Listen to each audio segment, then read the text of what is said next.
"Let's have some fresh blood," he said, digging a long bodkin into his finger and drawing off the resulting drop of blood in a chemical pipette. "Now, I add this small quantity of blood to a litre of water. You perceive that the resulting mixture has the appearance of pure water. The proportion of blood cannot be more than 1 in a million. I have no doubt, however, that we shall be able to obtain the characteristic reaction." As he spoke, he threw into the vessel a few white crystals, and then added some drops of a transparent fluid. In an instant the contents assumed a dull mahogany colour, and a brownish dust was precipitated to the bottom of the glass jar. "Ha, ha!" he cried, clapping his hands, and looking as delighted as a child with a new toy. "What do you think of that?" "It seems to be a very delicate test," I remarked. "Beautiful, beautiful! The old Guacium test was very clumsy and uncertain. So is the microscopic examination for blood corpuscles.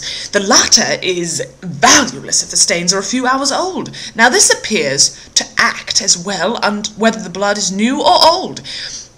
Had this test been invented, there are hundreds of men now walking the earth who would long ago have paid the penalty of their crimes." "Indeed," I murmured.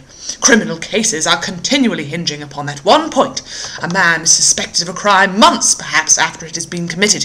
His linen or clothes are examined, and brownish stains discovered upon them. Are they blood stains, or mud stains, or rust stains, or fruit stains? What are they? That is a question which has puzzled many an expert. And why? Because there's no reliable test.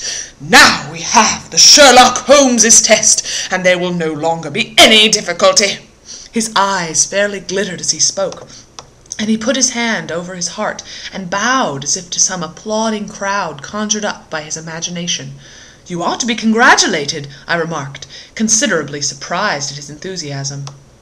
"There was the case of Von Bischoff at Frankfurt last year. He would certainly have been hung had this test been in existence. Then there was Mason of Bradford, and Notorious Muller, and Lefebvre of Montpellier, and Samson of New Orleans.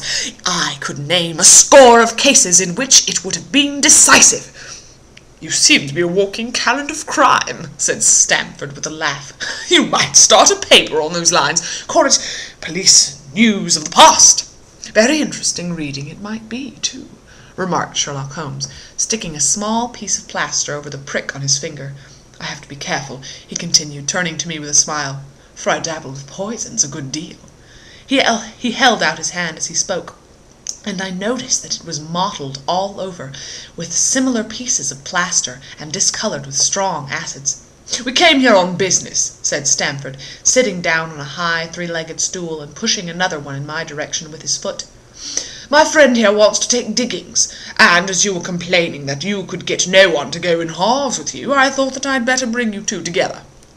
Sherlock Holmes seemed delighted at the idea of sharing his rooms with me. "I have my eye on the suite in Baker Street," he said, "which would suit us down to the ground. You don't mind the smell of strong tobacco, I hope?" "Oh, I always smoke ships myself," I answered. "That's good enough. I generally have chemicals about and occasionally do experiments. Would that annoy you?" "By no means. Let me see, what are my other shortcomings? I get in the dumps at times and don't open my mouth for days on end. You must not think I'm sulky when I do that. Just let me alone and I'll soon be right. What have you to confess now? It's just as well for two fellows who know the worst of one another before they begin to live together." I laughed at this cross-examination.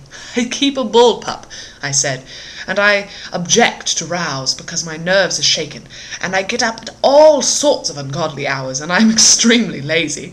I have another set of vices when I'm well, but those are the principal ones at present." "Do you include violin playing in your category of rows?" he asked anxiously. "It depends on the player," I answered. "A well-played violin is a treat for the gods. A badly played one—" "Oh, that's all right," he cried with a merry laugh. "I think we may consider the thing as settled. That is, if the rooms are agreeable to you. When shall we see them?" "Call for me here at noon tomorrow, and we'll go together and settle everything," he answered. "All right, noon exactly," said I, shaking his hand. We left him working among his chemicals, and we walked together towards my hotel. "By the way," I asked suddenly, stopping and turning upon Stamford, "how the deuce did he know I had come from Afghanistan?" My companion smiled an enigmatical smile. "That's just his little peculiarity," he said. "A good many people have wanted to know how he finds things out." "Oh, a mystery, is it?" I cried, rubbing my hands. "This is very piquant. I am much obliged to you for bringing us together. The proper study of mankind is man, you know." "You must study him, then," Stanford said as he bade me good-bye. "You'll find him a knotty problem, though. I'll wager he learns more about you than you about him. Good-bye." "Good-bye," I answered, and strolled on to my hotel, considerably interested in my new acquaintance.